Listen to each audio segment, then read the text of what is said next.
हम दिखाते हैं खबरें झूठी करके लीपा पोती हो जाती सबकी नियत। अभी तक भी मतलब बहुत सारे ऐसे जगह हैं जहाँ पे विकास के नाम पे मतलब आदिवासियों को जो विस्थापित किया आदिवासी हम जाता लोग है। प्रकृति प्रेमी रहते हैं, हम लोग की जो संस्कृति रही, हम लोग जंगल से जुड़े हुए लोग हैं। आप लोग जब हम लोग के लिए नियम बनाते हैं तो हम लोग को काट दिया जाता है, जैसे हम लोग पत्ती नहीं तोड़ सकता। शीतकाल हल चलाकर भी ना होता बेहाल, जितनी जरूरत उतना का ही करते इस्तेमाल, कभी ना करते जमाखोरी का काम। रूखी सूखी खाकर भी उगा रहे गेहूं चावल धान, बचा रहे जल जंगल जमीन देकर अपनी जान। हो तुम मूल निवासी, हो तुम आदिवासी, हो तुम मूल निवासी, हो तुम आदिवासी, हो तुम मूल निवासी, हो तुम आदिवासी, हो तुम मूल।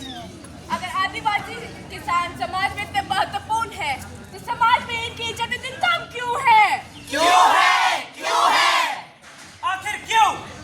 विकास के नाम पर आदिवासी भाई बहनों को ही बलिदान देना पड़ता है। आखिर क्यों? आखिर क्यों? क्यों किसान और आदिवासियों को मजदूर बनने पर विवश किया जा रहा है? क्यों? क्यों? आखिर हम आदिवासी किसान भाई समाज में थोड़ी इज्जत और अपने संवैधानिक हक ही तो चाहते हैं। अब ये तो सोचने की बात है कि आजादी के 75 साल बाद भी क्या हम इतने पिछड़े हैं?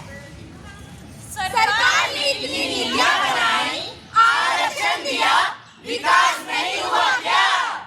हम आपको सच्चाई से रूबरू कराते हैं। आखिर योजनाएं तो कागजों में ही अच्छी लगती हैं और वही सिमट कर रह जाती हैं।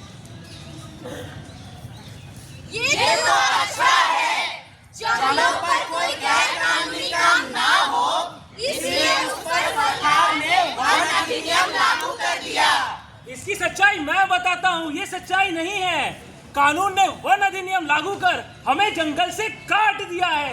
अरे जिस जंगल में हम आश्रित थे वहाँ से हमें निकाल दिया गया है। अरे जिस जंगल जहाँ पर हम रहते थे वहाँ पर हमारे पत्थर चुनने पर रोक, हमारे पत्तियां चुनने पर रोक, अरे हमारे जंगल में जाने पर रोक। ये तो अच्छा है, आदिवासी छात्रों को छात्रवृत्ति मिलती है। ये कुछ अच्छा नहीं है। आधे से ज्यादा तो सरकार ही अपने पास रख लेती है, बाकी जितना बच जाता है अब उससे उधार चुकाए या नई किताबें खरीदे।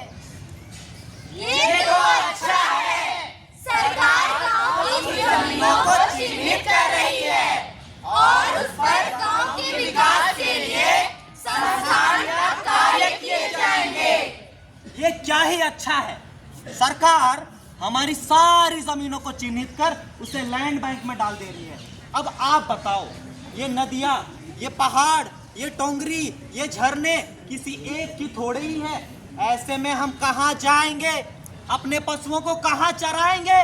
कहाँ नहलाएंगे? सरकार ने बनाया जाला, तरफ के विकास पर लगाया ताला। हाय सरकार मुझको उल्लू बना के, मुझको मजदूर बना के, कहाँ चल दी ओ मेरा बैंड बजा के, ओ मेरा बैंड बजा के। सरकार हमारी जमीन पर पायलट प्रोजेक्ट के रूप में नेत्रहाट फील्ड फायरिंग रेंज बना रही है। अब मैं करूं तो क्या करूं? फायरिंग रेंज बनने से 246 गांव विस्थापित हो जाएंगे। अब मैं करूं तो करूं क्या? इन सब के बाद भी जब हमारे पास खाने को कुछ नहीं बचेगा, बच्चों की पढ़ाई के लिए कुछ नहीं बचेगा, अगर मैं सब कुछ बेच भी दूंगा तो मैं जीऊंगा कैसे? अब मैं करूं तो करूं क्या? छत टपकती है हमारे घरों की, फिर भी हम दुआ करते हैं बादल बरसने की, पर बदले में हमें क्या मिलता है? विस्थापन और विकास विरोधी का ठप्पा। अब मैं करूं तो करूं क्या? इन सब का एक ही उपाय है। अगर हमें हमारी जमीनें बचानी है और भविष्य भी सुरक्षित रखना है तो हमें एकजुट होना होगा। हमें सरकार को हमारे होने का एहसास कराना होगा। तो आइए हम सब मिलकर धरना प्रदर्शन करें और सरकार का ध्यान हमारी ओर आकर्षित करें। नेतरहाट फील्ड फायरिंग रेंज रद्द करो। नेतरहाट फील्ड फायरिंग रेंज रद्द करो। नेतरहाट फील्ड फायरिंग रेंज रद्द करो। मैं हूं सोमरा और आप देख रहे हैं न्यूज़ तोहरा। इंडिया वांट्स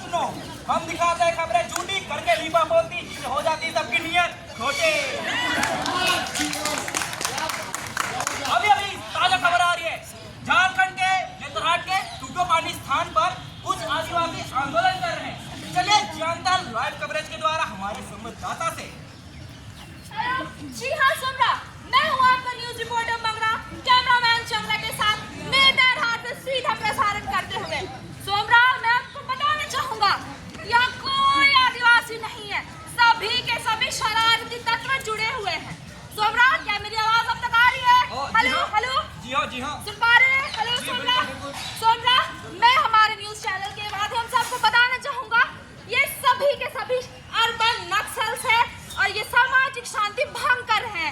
यहाँ कोई आदिवासी नहीं है, सभी यहाँ पे सरकार के विरुद्ध पायलट प्रोजेक्ट के खिलाफ धरना प्रदर्शन कर रहे हैं। नेतरहाट फील्ड फायरिंग रेंज रद्द करो, रद्द करो। नेतरहाट फील्ड फायरिंग रेंज रद्द करो, रद्द करो। नेतरहाट फील्ड फायरिंग रेंज रद्द करो, रद्द करो। जान देंगे, जमीन देंगे, जमीन। नेतरहाट फील्ड फायरिंग रेंज रद्द करो, रद्द करो।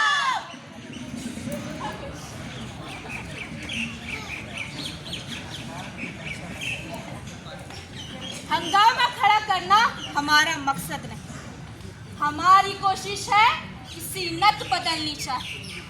मेरे सीने में ही क्यों हो कहीं भी आग, वो आग जलनी चाहिए। ऐ आदिवासी, खामोशी का खंडन कर, भर कर पूरे जोश में तू संकल्प कर।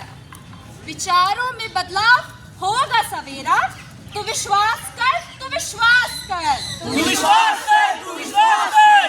आखिर कब तक अपनी बारी का इंतजार करोगे? जय आदिवासी, जय आदिवासी, जय आदिवासी, जय आदिवासी। जुल्म कर हो गए शिकार आदिवासी, हो जा अब तो तैयार आदिवासी। जुल्म कर हो गए शिकार आदिवासी, हो जा अब तो तैयार आदिवासी। क्रांति कर के शांति लाई के झारखंड राज्य में जीवन सुंदर बनाए के। क्रांति कर के शांति लाई के झारखंड राज्य में जीवन सुंदर बनाए के। पहले तो राजा जमींदार से कर पीछे पुलिस हवलदार, पहले तो राजा जमींदार से कर पीछे पुलिस हवलदार। लेखन हो नेता ठेकेदार, मिलजुल के करे अत्याचार। क्रांति कर के शांति लाने के लिए झारखंड राज्य में जीवन सुंदर बनाए के। क्रांति कर के शांति लाने के लिए झारखंड राज्य में जीवन सुंदर बनाए के। अब हुआ दिसुम अब हुआ राज, अब हुआ राज, अब हुआ राज, अब हुआ दिसुम अब हुआ राज, अब हुआ राज, अब हुआ राज। एक तीर एक कमान, आदिवासी एक समान, एक तीर एक कमान। आदिवासी एक समान। जय आदिवासी, जय आदिवासी, जय आदिवासी, जय आदिवासी। हमारे साथ आर्य हाउस में माटी की गूंज यहाँ पे प्रस्तुत करने वाली ये सब कलाकार हैं। इनसे जानते हैं, जैसे ये नुक्कड़ नाटक में दिखा रही थी कि आदिवासियों के साथ कुछ अत्याचार हो रहा है और खास करके सरना स्थल हो चाहे इनकी कला हो, इनको कुछ भी चाहे सरना कोड की मांग हो, इनको कुछ भी करने के लिए धरना का सहारा लेना पड़ रहा है। और ये झारखंड में 26.3% इनकी जनसंख्या है, फिर भी इनको आंदोलन क्यों करना पड़ रहा है, इनसे जानते हैं। आप लोग सभी आदिवासी से ही बिलोंग करते हैं?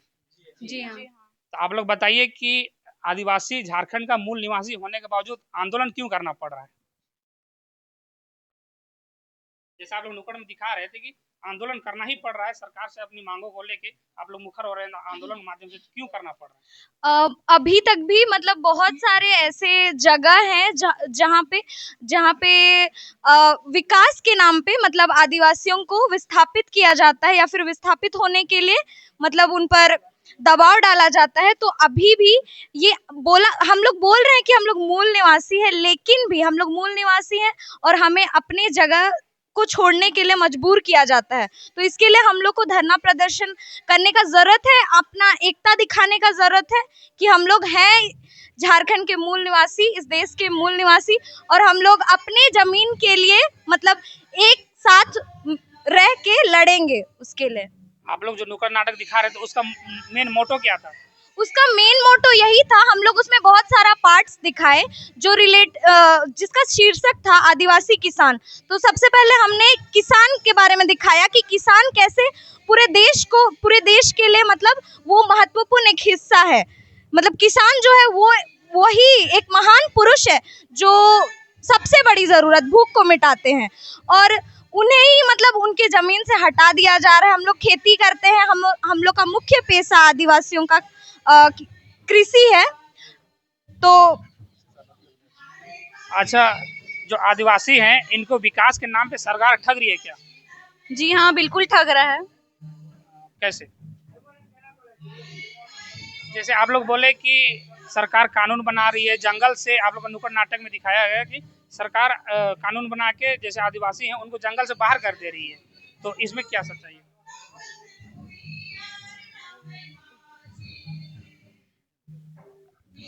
ये ज़रूर सोचने की बात है। आपने जो सवाल पूछा कि सरकार हम लोगों को ही क्यों वहाँ से भेज दे रही है, तो इसका हम लोग ऐसे नहीं थे कि शुरू से ही हम लोग विकास विरोधी रहे होंगे। उससे कोई वजह होगी, उसके पीछे की कहानी है। कहानी सिंपल सी है, जैसे हम लोग कहानी में भी दर्शा रहे थे कि हम लोग पहले नॉर्मल अपने गाँव में बसते थे। फिर सरकार एक दिन आती है, बोलती है कि यहाँ पर रिजर्व फॉरेस्ट बनाते हैं, तुम लोग यहाँ से चल जाओ। ठीक है, आदिवासी सोचता है ठीक है भाई, सरकार का बात है, थोड़ा दूर चल जाते हैं। वहाँ से दूर चले जाता है। फिर कुछ दिन बाद खबर आता है नहीं, यहाँ पे तो बहुत बड़ा सरोवर बनाएंगे, अब यहाँ से तुम लोग विस्थापित कर जाओ। तो ऐसे ऐसे हर बार जब भी कुछ भी विकास करने की बात होती है, तो चूंकि हम लोग यहाँ के मूल निवासी हैं, तो मुख्यतः अधिक से सारी जमीन हमारे ही शुरू से रही होगी। तो जब भी हम लोगों को विकास के लिए जब कुछ जमीन चाहिए रहता है, तो सरकार किसके ओर अप्रोच करती है? हमारे ओर। इन सब का सबसे बड़ा एग्जाम्पल आप चाहे हम जैसे बताए कि रिजर्व फॉरेस्ट के नाम पे हो, या सरोवर के नाम पे हो, या रांची के जैसे जैसे हम लोग बात करते हैं एचईसी की बात कर लीजिए, उतना बड़ा जमीन जहाँ पे स्मार्ट सिटी बने, किसका जमीन था? हम लोग का जमीन था। तो जब वैसे अब हम लोग को विरोध ही क्यों करना पड़ रहा है? आप सबसे बड़ा एग्जाम्पल वही है कि हमारे जो एचईसी के लोग थे, जो हमारे आदिवासी भाई बहन थे, वो लोग आज के दिन में कहाँ है? उतनी बड़ी जमीन जो सरकार वादा करके गई थी कि हम तुमको मुआवजा देंगे, रहने को घर देंगे, अगर वो सब पर्याप्त होता, उन्हें सब चीज मिलता, तो क्या हम लोग उस चीज का जरूरत ही नहीं पड़ता कि हम लोग सरकार के खिलाफ विरोध करें? पर उन सब का वादों को ना पूरा होना हमारे लिए सही ढंग से, मतलब विकास हो पर हमारा भी विकास हो, सिर्फ सरकार का विकास ना हो। अगर वो नजरिया सरकार बदलती है, अपने साथ साथ हमारे लिए भी कुछ सोचती है, हमें भी सही मुआवजा, हमें भी सही रूप से एक अच्छी घर और शरण दे, तो हम लोग सही में विकास के लिए तत्पर रहेंगे और ऐसे विरोध करने की जरूरत हमें नहीं पड़ेगी। जैसे हम लोग का कहना है कि हम लोग जो आदिवासी, हम लोग प्रकृति प्रेमी रहते हैं, हम लोग की जो संस्कृति रही, हम लोग जंगल से जुड़े हुए लोग हैं। आप लोग जब हम लोग के लिए नियम बनाते हैं तो हम लोग को काट दिया जाता है। जैसे हम लोग पत्ती नहीं तोड़ सकते, हम लोग वन का उत्पाद का उपयोग नहीं कर सकते, मगर वही हमारी संस्कृति रही है, वही हमारा हिस्सा है, तो हम लोग कैसे उससे अलग हो सकते हैं? हम लोग का यही कहना है कि अगर डेवलपमेंट ही करना है, विकास करना है, तो एक सस्टेनेबल होना चाहिए, जहाँ पर आदिवासियों की संस्कृति को भी मन में रखकर उनको उसके ऊपर विचार करना चाहिए, ना कि बस हमें अलग कर देना चाहिए। अच्छा, तो आप लोग कहना है आप लोग विकास के विरोधी नहीं है, लेकिन अगर सरकार कोई भी नीति बनाती है या कोई भी प्लान वैसे लाती है तो उसमें आदिवासियों की सहभागिता भी होनी चाहिए। जी, आप देख सकते हैं यहाँ सब, खास करके इस साइड देख सकते हैं, यहाँ कुछ कला का प्रदर्शन किया जा रहा है और ये नुक्कड़ नाटक के माध्यम से कुछ बता रहे हैं। और खासकर आजकल आप देख रहे हैं, न्यूज में भी देख रहे हैं कि कुछ भी सरकार से यदि मांग करना हो, चाहे वो सरना कोट का मांग हो, चाहे सिरमटोली सरना स्थल का मांग हो, या कुछ भी वैसे जैसे फील्ड फायरिंग नेतरहाट का मांग हो, और खासकर जो आदिवासी हैं वो पहले जंगलों में निवास करते थे, और अगर यदि फील्ड फायरिंग बनता है तो वहाँ से उनको विस्थापित किया जाएगा। और यही सब को लेके यहाँ पे एक माटी की गूंज यहाँ प्रोग्राम का आयोजन किया गया है, और यहाँ सब आदिवासी जुटे हैं। यहाँ सिर्फ झारखंड ही नहीं, छत्तीसगढ़, उड़ीसा, मध्य प्रदेश, यहाँ के भी आदिवासी आए हैं और सब यहाँ भागीदार बने हैं। यहाँ सब अपनी आवाज़ को बुलंद कर रहे हैं और एकजुट होने का प्रयास कर रहे हैं। आप बने रहिए हमारे साथ और देखते रहिए झारखंड एक्सप्रेस 24/7 न्यूज। जय हिंद, जय भारत, जय झारखंड।